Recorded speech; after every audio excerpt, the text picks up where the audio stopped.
Welcome to the veteran. I can't even talk. Welcome to the Vet SOS Veteran Entrepreneur Spotlight. Remember, don't down the sea of transition. Never a good sign when the host of the podcast can't talk. But let's see how this goes. The Veteran Entrepreneur Spotlight is sponsored by SpearPoint Solutions. SpearPoint Solutions is a one-stop shop with leading-edge products, services, and training from multiple vendors. From AI training to corporate gifts and much more, they have everything you need to help your organization thrive in the modern economy. Please check out all their valuable offerings at spearpointonline.com. And remember to use the code VETSOS on anything you purchase there. That'll help us continue our mission to help improve the lives of those who serve.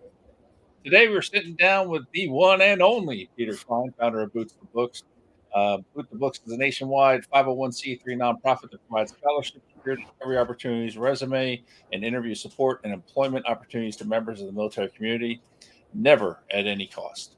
They've established partnerships with the Army Reserve, leading training institutions like CompTIA, and leading companies like Google. Outside of Boots the Books, Peter sits on various boards. I'm sorry, there was a period there. Leading companies like Google, period.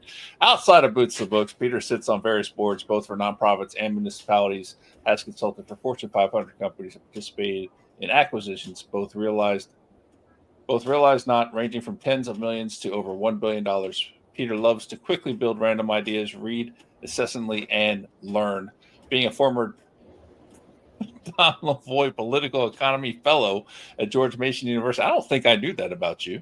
And currently earning his law degree part-time at Santa Clara University.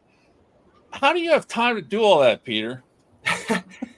Well, it's a lot of things that I'm wildly interested in and passionate about, and so it seems to fall into place. Man, how are you doing today? It looks like you're struggling. What's going on? Yeah, I'm in a real bind here. No, I was telling Sean when we saw each other in person at the Military Influencer Conference that I'd be down in Mexico for a little bit when we were supposed to be filming, and I said I wouldn't miss it for the world. And so here we are. We've got a good backdrop for today's episode. It looks absolutely gorgeous. That's fantastic. So we've known each other for about 2 years or so. I mean, we've had some conversations, and like I never knew some of this stuff about you. Like, well, why are you pursuing that? This has nothing to do with the podcast. Why are you pursuing a law degree now? Yeah, it's a very valid question. I think in my prior role, when I was doing mergers and acquisitions, we worked very closely with attorneys, whether it was, drafting the purchase documents or thinking about, any holdbacks we'd want on a transaction and how we can de-risk it. And I thought that was really, really interesting. So always had an interest in it. And now focus more on startups in my life, I realize how important a law degree is. Even if you don't plan to be a practicing attorney, it has a lot of benefits. If somebody posts something slanderous, or if, there's a contract you need to draft, or all these various things where it comes in handy, and, you can save a bit of money by not hiring an attorney.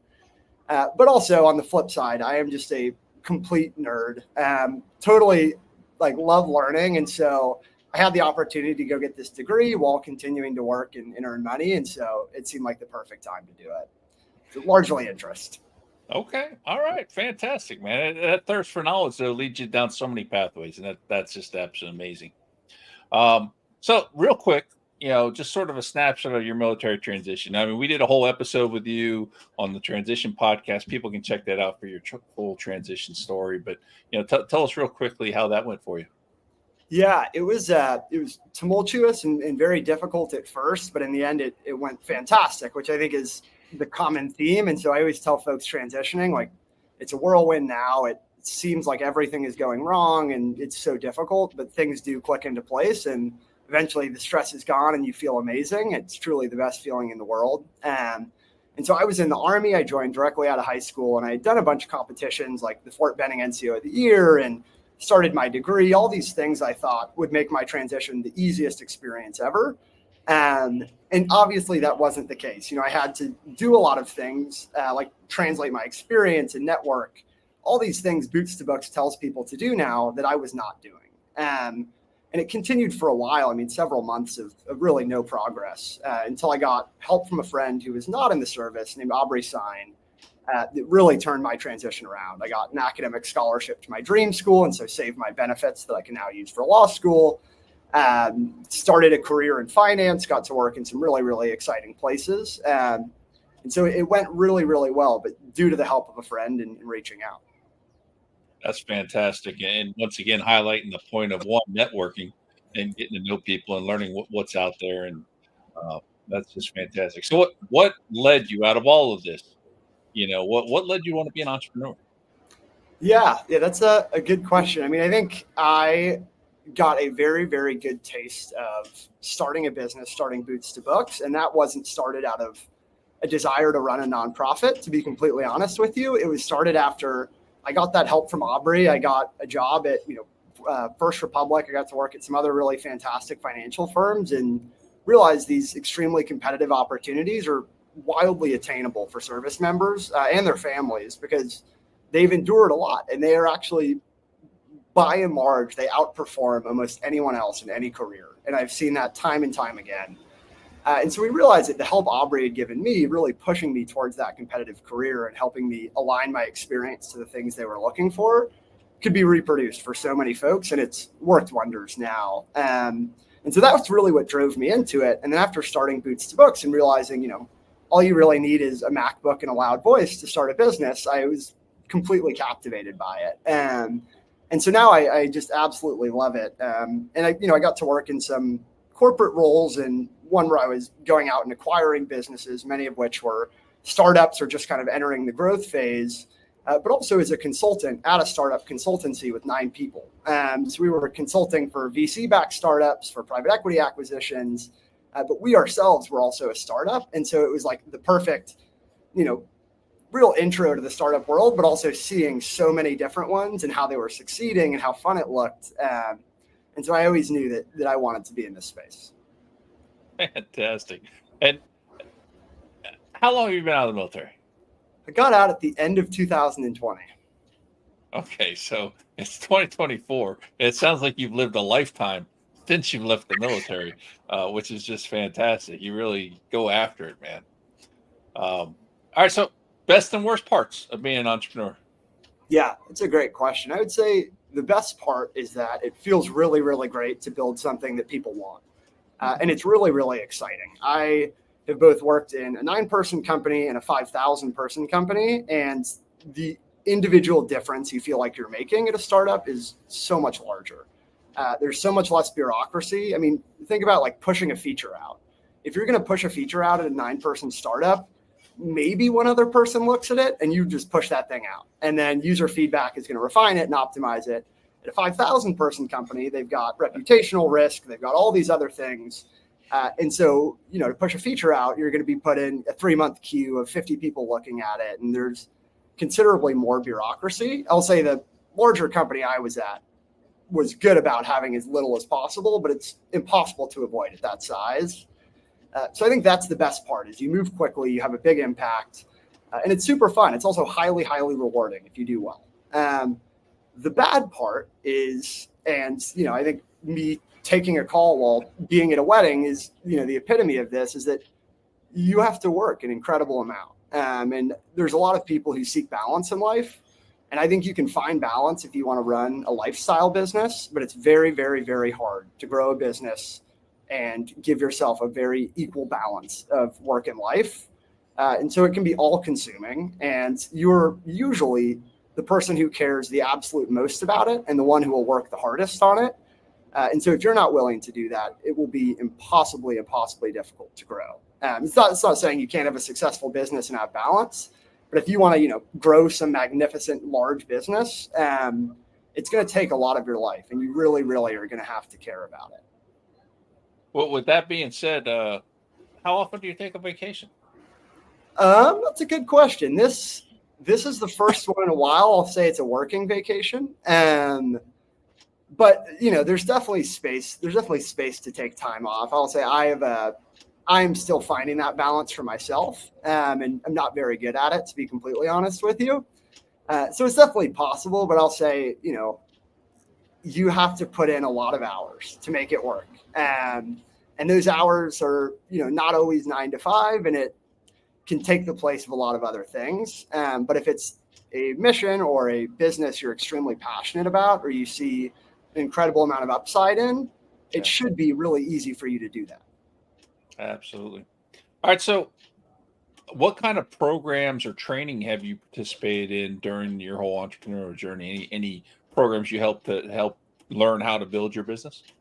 Yeah. So I think Sit Reps to Steer Co's, if you've ever seen that account, actually posted something that is very, very useful for folks looking at the startup world. And that's saying basically you don't have to be building all the time. Like getting some corporate experience makes a lot of sense. I think that it's really hard to learn entrepreneurship. Like you can look at case studies and try and draw, like comparisons. But I think it's very difficult to learn because each business is going to have unique challenges and you're going to have to get creative with them. There's not really a template you can slap on it. And so I think the best thing you can do, one, is just get started. And whether that's trying to go work at a startup for a little bit or trying to start something small and, see what managing finances looks like and managing your unit economics and doing marketing, I think is really helpful. But I also think going and working in corporate America for a few years is wildly beneficial. I think the time I spent in consulting and mergers and acquisitions really, really set me up for success as an entrepreneur because I understand a lot of the challenges that these small businesses face. And being a consultant, you literally just go in to solve a problem. And so you get to meet these companies at a critical juncture almost every single time, which I think is just so invaluable. And then on the M&A side, you see exactly what an acquirer is looking for. And so if you ever look for an exit, you can know exactly what will make your business more valuable. That's a great point. I heard from many entrepreneurs in the past that you should have your exit strategy in place as you're building your business. So that's fantastic to think about is what they're looking for. All right, so let's talk about Boots to Books. Tell us about it.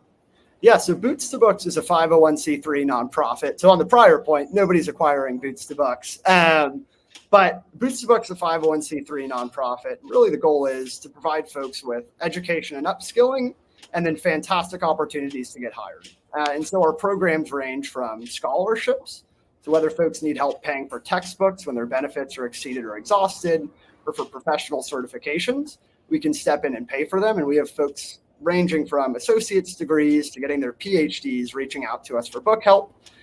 We've covered so many professional certifications. And so that's one side is the scholarships, really with the goal of giving you something on your resume a recruiter recognizes. It's not a Boots to Books certification. It's not, Boots to Books University. It's a great school or a great training provider. The second part of it is those soft skills in the hiring process. So writing your resume, doing an interview, really how to convey your value. And so we'll host monthly events with great companies like Oracle and Publicis Media, where their recruiters will come on and tell you, this is what I'm looking for. And then the final part of that is employment opportunities. We have so many companies who want to hire military talent. And so the end of that loop is providing these folks who have done upskilling, worked on their interview and resume, an opportunity to meet these recruiters who know the value they bring. Absolutely. And you have the masterclass Yes. On your website, which if you've not checked out this tool, this thing is amazing. I mean, you guys went out and pulled subject matter experts to do videos in every topic you can imagine. Just a phenomenal undertaking. Yeah. And I have to credit Tom Gill. He's since been hired in an amazing full-time role that we couldn't be happier about. But he, while at Boots to Books and being the COO, spearheaded basically this entire effort. As much as I would love to say I drove this forward, I have never been more amazed at somebody's operational abilities than Tom Gill in making that class. Because for those who don't know, the goal of this transition masterclass, and I think we hit it, is provide folks with a short bite-sized video that covers every pain point they're going to face in the military transition. But not just to have Tom and I talking about it, to bring on, like you said, subject matter experts. So recruiters at Adobe, founders, mental health counselors, folks who really understand that subject coming on to teach it. And so it's a really, really amazing resource. But all credit to Tom Gill for building that. We recently hit, I think, 2,300 students who had gone through the course. And so it is something that Boots to Books will have forever. And at a very, very low cost, we can reach out to thousands of folks and give them the best possible guidance from the best possible person to give it. Yeah, a fantastic resource and one that I know I recommend to anybody I talk to. Just definitely applaud you on that. So what's the best place for the audience to connect with you and the best place for them to check out your business? Yeah. So Boots to Books, you can go to boots2books.com. For me, you can connect with me on LinkedIn or follow Boots to Books on LinkedIn. That's where we post the most active updates. And yeah, definitely connect with me on LinkedIn too, because there's a number of other business ventures we're working on as well. And so if folks are in the entrepreneurship space, want to connect, just bounce ideas off each other, I'm always happy to chat, and I'm a total nerd for it, like I said, so I'd love it. Fantastic. And one final question. What is the drink of choice while we're in Mexico? Oh gosh, today it's black coffee, at least until like 11 a.m. And then probably Pacificos, and hopefully I'll shut the computer off for a little bit and go have some fun. All right, man. Enjoy your time there, and hope you get some good rest and some downtime while you're there. Definitely, I appreciate it. And one more thing to plug before we hop off. Oh yeah. With Jay Salters, we are launching a mentorship platform that, as many have seen, there was a prior mentorship platform that went down. So in about 1 month, there will be a platform that comes out at millmentor.com that lets you immediately connect with unlimited mentors. Actually, we have hundreds and hundreds of folks who signed up in 48 hours. It is spreading like wildfire, which is really exciting. But not only mentors, there's going to be amazing careers, scholarships, and resources on there. Next week, I can't give you too much here, but we just announced Tech Systems on the platform. We have a whole host of more employers, including Fortune 500s, who have signed up, who are going to be announcing up to the launch. This will never, ever, ever cost a cent. With the goal of, you can get mentorship, you can find a job, you can find upskilling, all in one place, all with one profile. Outstanding. Yeah, we're definitely happy that you're doing that. And I think there were a lot of people that felt that void immediately when the other one went down. So appreciate you stepping in, filling that void. And I'm happy to be a member of it and look forward to helping future people transition through the whole process. So, well, we want to thank Peter for joining us on VetSOS today. On behalf of the VetSOS family, we'd like to thank everyone for joining us today. You can find VetSOS on all your favorite podcast platforms, YouTube, and your favorite social media platforms. Make sure to subscribe and follow so you don't miss anything. And remember, don't drown in the sea of transition. Grab the VetSOS Lifeline.